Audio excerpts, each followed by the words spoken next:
I'll start right away. So, how would you use the data from like the beta coronaviruses and other coronaviruses like SARS to model the SARS-CoV-2 in the future in the post-pandemic period? Yeah, so in the paper, we only use data from beta coronaviruses directly. Yeah. And the two beta coronaviruses that we look at are viruses that circulate in the US every year. And they're common causes of the common cold. Um, so what we do is we use these viruses to try to understand different characteristics about SARS-CoV-2. And so we use the viruses to understand things like seasonality and how long immunity could possibly last, and also whether there's cross immunity between different viruses in the same family.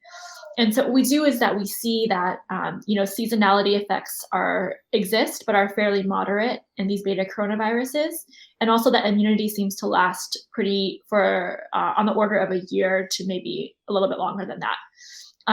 So in our model, what we do is we take some of these characteristics that we have understood in the beta coronaviruses and try to apply them and see what would happen if SARS-CoV-2 had similar characteristics. So, can you explain seasonality to me? So, I don't exactly get what that means. Yeah, I mean, I think seasonality is very broadly, it's the idea that diseases have the ability to spread differently at different times of the year, and often in a predictable way. So many respiratory viruses tend to spread more in the wintertime. They tend to cause more cases of disease in the wintertime. And so that's also what we saw with these beta coronaviruses. Um, for many viruses that are seasonal, it's not very well understood what the causes of that seasonality are. It could be partially due to environmental factors, like the virus being able to transmit more when it's dry or when it's not as hot. It could also be due to behavioral factors, like the fact that people tend to come together and gather together in the wintertime. So So are we seeing that with SARS-CoV-2? Like, is it starting to slow down now? Now that's getting warmer and the temperature is going up a little bit more. for SARS-CoV-2, it's really difficult to say yet, just because we don't have enough data on that. Even though we see the virus slowing down in some areas in the US, for example, we have implemented such strict measures in many places that it's really hard to disentangle any possible effects of seasonality versus the effects of all the interventions that we have in place. But we also do see one thing that we do see that could help us understand this is that in a lot of warmer and tropical areas, we still see spread of SARS-CoV-2. So it seems like effects of seasonality could be just moderate. Yeah. So if it's only moderate, does that make it worse? Because then it does that make it like the virus spread easier, and does it mean that we should be more careful? I think it means that we should still be really careful in the upcoming summer months. We can't expect the seasonality or that seasonal forcing to stop the virus completely, but it's likely that we're going to have additional measures in place, whether that be things like some level of social or physical distancing, or things like these kind of intensive test, trace, isolate programs that you might have heard about.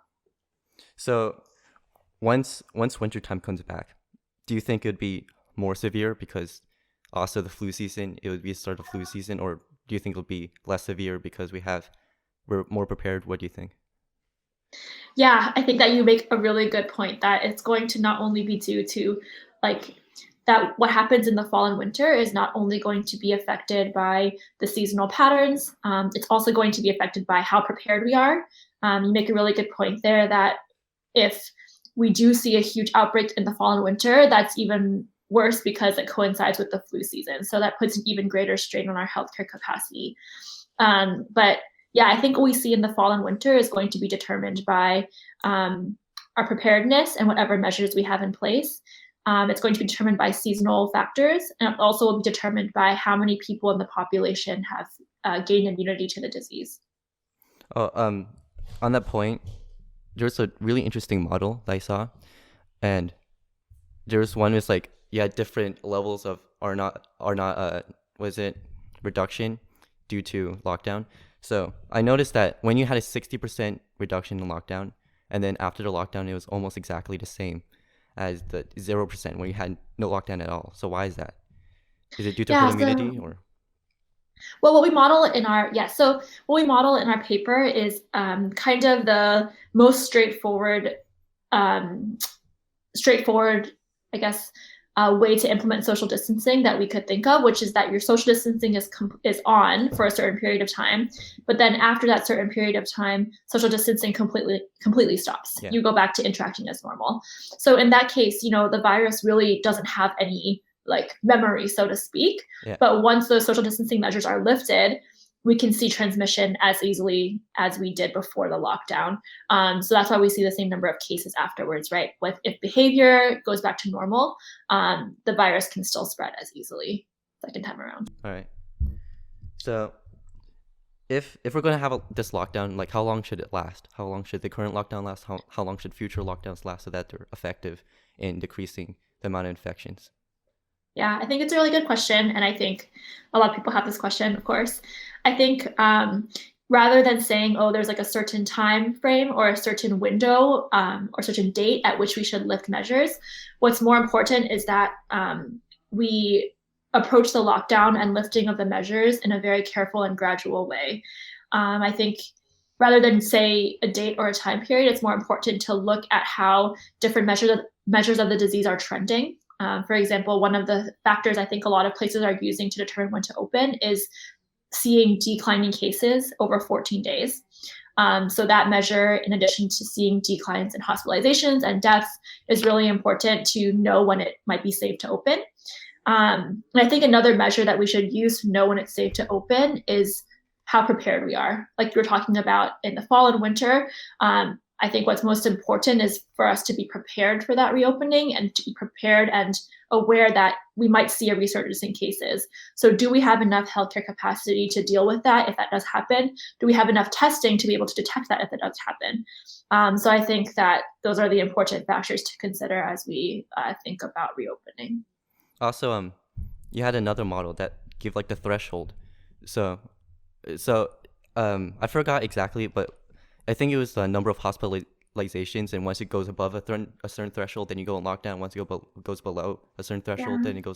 then you leave lockdown. So, do you think we have gone below that certain threshold for us to like because a lot of the U.S. is starting to reopen? Do you think we've gone below that threshold?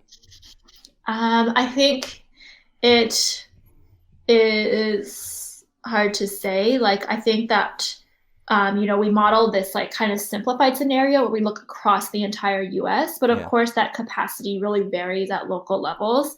And so, this model should really be adapted to specific situations and should be fit to local data in order to understand better like what the thresholds would be for specific areas. I think it seems like we could definitely do more in terms of increasing test capacity to be ready to open in many places. But yeah, I think I think we should just be very cautious about reopening. So, if so, this is given that we don't have like any treatment, any like Mhm. a cure Okay. or a vaccine. So, if we don't Yeah. have those, how long can we expect to have this for? Yeah. If we don't have those, it's difficult to say. In the scenarios that we model, in this kind of on and off social distancing based on thresholds in order to maintain the healthcare capacity, we see that it could take until 2022 in order to gradually build up enough population immunity um, to allow us to go back to kind of normal life without having the disease spread as rapidly as it could now. Um, but I think, if immunity is very short lived, so if people that were infected once can get the infection again, in a year or so, it could be even longer than that, right? Because Yeah. people that get the infection now would be susceptible again by that time, by 2022. Um, so I think that's still a really important parameter to understand is how long duration of immunity is. Um, and yeah, but I think we can we'll be we should optimistically hope for a vaccine soon. So, you mentioned how like if the immunity was shorter, then it'd be a lot longer. Is there anything like since, because this paper was published like a month ago, is there Yeah. anything since then that new information, for example, you talked about cross immunity, has any evidence of that? Is there any evidence for that from other like from beta coronaviruses that we can use? Yeah, I mean, I think from SARS, from the example from SARS-1, it seems like from studies that were done on SARS-1, that SARS-1 can confer some cross protection to the other beta coronaviruses that cross the common cold, but not the other way around. Oh, I So see. I think it may be hard to expect that other beta coronaviruses might cause protection against SARS-CoV-2, but perhaps I think it's still an open question and we don't really have data on that. Um, I think studies are still really underway to understand how long duration of immunity is, which, as I said, is a really important parameter in these models. It's going to be hard to understand without being able to follow people over time, right? Yeah. So we won't know until a year from now whether or not people that were infected once get reinfected again in that time period. Um, so that's still a very open question. I think that what is clear is that um, we can see these resurgences of disease, which we've seen in places across the world, in Singapore and South Korea. So it's just, I think, a cautionary tale to safely reopen. So for this question, it's okay if it's no, but has SARS-CoV-2, the genome, helped, or any other genome, for example, the beta coronavirus, have they helped in getting your results and modeling and analyzing the data? And if so, Yeah. how? Okay. So not in this model. Yeah. I do have colleagues that work on more genomic analysis, and they're trying to work now to understand kind of if they can use genomic similarities between SARS-CoV-2 and the other coronaviruses to try to understand if there could be some cross protection or some cross reactivity between antibodies. So that's one way that they're using the genome. Um, yeah, and other colleagues working on different things. Ms. Tedijanto, thank you so much for your time. It's so nice talking to you. Yeah, nice talking to you too. Thanks for having me.